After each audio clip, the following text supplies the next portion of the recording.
ফেসিবাদী সরকার লুটপাট করার জন্য নতুন করে ৬০,০০০ কোটি টাকা ছাপিয়ে বাজারে ছাড়ার কারণে মুদ্রাস্ফীতির শিকার হয়েছে দেশের মানুষ।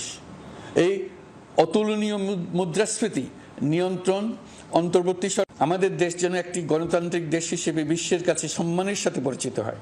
দেশের পরিকল্পনা যেন দেশের মানুষ কেন্দ্রিক হয়, কোনো নেতা বা দল কেন্দ্রিক না হয়। আমরা স্বৈরাচারী হাসিনা সরকারের অহেতুক কোটি কোটি টাকা ব্যয়ের প্রকল্প বাস্তবায়িত হতে দেখেছি, যেগুলো কখনোই দেশের মানুষের জন্য ছিল না, বরং এর সাথে জড়িত ছিল কুৎসিত আমিত্ব এবং বিশাল আকারের চুরি। চলমান এবং প্রস্তাবিত সকল উন্নয়ন প্রকল্পগুলোর যাচাই বাছাই করার কাজ ইতিমধ্যে আমরা শুরু করেছি। প্রকল্প বাস্তবায়নের পর্যায় বিবেচনা করে বাকি কাজে ব্যয়ের সাশ্রয় এমনকি প্রয়োজন মতে তা বাতিল করার কথা বিবেচনা করা হবে। দেশের মানুষকে আর ফাঁকি দেওয়া চলবে না। কর্মসংস্থান তৈরি করবে এমন প্রকল্পগুলোকে আমরা অগ্রাধিকার দেব। লুটপাট ও পাচার হয়ে যাওয়া অর্থ ফিরিয়ে আনার উদ্যোগ আমরা নিয়েছি। আর্থিক খাতে শৃঙ্খলা ফিরিয়ে আনতে একটা ব্যাংকিং কমিশনও গঠন করার উদ্যোগ নেওয়া হয়েছে। বিভিন্ন ব্যাংকের পরিচালনা পরিষদ পুনর্গঠন করা হয়েছে। ব্যাংকিং খাতে এই এক মাসে বিরাট পরিবর্তন এসেছে, আপনারা নিশ্চয়ই সেটা লক্ষ্য করেছেন। আমরা এই খাতে নিয়ম নীতি প্রতিষ্ঠা করতে পেরেছি। আরও অনেক কাজ বাকি রয়ে গেছে। প্রথম মাসের কাজ হিসেবে শুধু প্রধান কাজগুলো করেছি, তার সঙ্গে রয়েছে আরও অনেক পরবর্তী কাজ। ফেসিবাদী সরকার লুটপাট করার জন্য নতুন করে ৬০,০০০ কোটি টাকা ছাপিয়ে বাজারে ছাড়ার কারণে মুদ্রাস্ফীতির শিকার হয়েছে দেশের মানুষ। এই অতুলনীয় মুদ্রাস্ফীতি নিয়ন্ত্রণ অন্তর্বর্তী সরকারের অন্যতম প্রধান লক্ষ্য। মুদ্রাস্ফীতি নিয়ন্ত্রণের লক্ষ্যে পলিসি সুদের হার বৃদ্ধি করে ৯% উন্নীত করা হয়েছে। মূল্যস্ফীতি থেকে সাধারণ মানুষকে সুরক্ষা দেওয়ার উদ্দেশ্যে ওএমএস খাদ্য বান্ধব কর্মসূচি সহ সুলভ মূল্যে প্রান্তিক মানুষের কাছে নিত্য প্রয়োজনীয় দ্রব্য সরবরাহ চলমান রাখা হয়েছে। মূল্যস্ফীতি মোকাবেলায় চলতি অর্থ বছরে চাল ও গম আমদানির জন্য ৫,৮০০ কোটি টাকা, আভ্যন্তরীণ সংগ্রহের জন্য ৮,৯০০ কোটি টাকা এবং খাদ্য ভর্তুকির ৩টি প্রোগ্রামের জন্য ৭,৩৬০ কোটি টাকা বরাদ্দ রাখা হয়েছে। বিভিন্ন স্টেক হোল্ডারের সাথে সভা করে মূল্যস্ফীতি নিয়ন্ত্রণের করণীয় সমূহ চিহ্নিত করা হয়েছে। পরিচালন ও উন্নয়ন ব্যয় যৌক্তিকতার বিচার বিভাগের বড় সংস্কারের কাজে হাত দিয়েছে। যোগ্যতম ব্যক্তিকে প্রধান বিচারপতি নিয়োগ দেওয়াতে মানুষের মনে নতুন আশার সঞ্চার হয়েছে। আপিল বিভাগের বিচারপতি নিয়োগ, অ্যাটর্নি জেনারেল নিয়োগ এবং অন্যান্য নিয়োগগুলি অতি গুরুত্বপূর্ণ নিয়োগ, যেগুলো সবকটাই সম্পন্ন হয়েছে।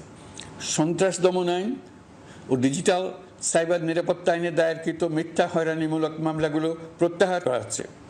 সাইবার নিরাপত্তা আইন সহ বাংলাদেশে বিদ্যমান সকল কালো আইনের তালিকা করা হয়েছে। অতি সত্বর এই সকল কালো আইন বাতিল ও প্রযোজ্য ক্ষেত্রে সংশোধন করা হবে। সাংবাদিক সাগর রনি হত্যাকাণ্ড সহ বহুল আলোচিত 5টি হত্যাকাণ্ডের তদন্ত ও বিচার অগ্রাধিকার ভিত্তিতে ও দ্রুততম সময়ে নিষ্পত্তির জন্য সহায়তা প্রদান করা হচ্ছে। সম্প্রতি আমরা বলপূর্বক গুম থেকে সকল ব্যক্তির সুরক্ষার জন্য আন্তর্জাতিক কনভেনশনের সনদে স্বাক্ষর করেছি। ফলে স্বৈরাচার দ্বারা প্রতিষ্ঠিত গুম সংস্কৃতির সমাপ্তি ঘটানোর জন্য আন্তর্জাতিকভাবে আমরা প্রতিজ্ঞাবদ্ধ হলাম।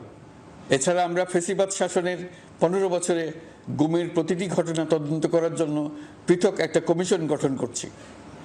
যেসব পরিবার তাদের নিখোঁজ পিতা, স্বামী, পুত্র এবং ভাইদের পাওয়ার জন্য বছরের পর বছর যন্ত্রণার সাথে অপেক্ষা করছেন, আমরা আপনাদের বেদনায় সমব্যথী। আয়নাঘরগুলো বন্ধ করে দেওয়া হয়েছে এবং সেই সাথে বের হয়ে আসছে ফ্যাসিস্ট হাসিনা সরকারের গুমের শিকার ভাই বোনদের কষ্ট ও যন্ত্রণা গাথা। আমাদের তরুণ প্রজন্মের ভবিষ্যৎ যেন উজ্জ্বল হয়, সেটা নিশ্চিত করতে শিক্ষা ব্যবস্থার দিকে আমাদের পূর্ণ নজর রয়েছে। গণ অভ্যুত্থানে সকল শহীদের পরিবারকে পুনর্বাসন করা হবে। সকল আহত শিক্ষার্থী, শ্রমিক, জনতার চিকিৎসার সম্পূর্ণ ব্যয় সরকার বহন করবে। আহতদের দীর্ঘমেয়াদী এবং ব্যয়বহুল চিকিৎসা এবং শহীদদের পরিবারের দেখাশোনার জন্য স্বাস্থ্য মন্ত্রণালয়ের নেতৃত্বে একটি পূর্ণাঙ্গ তালিকা প্রস্তুত করা হয়েছে।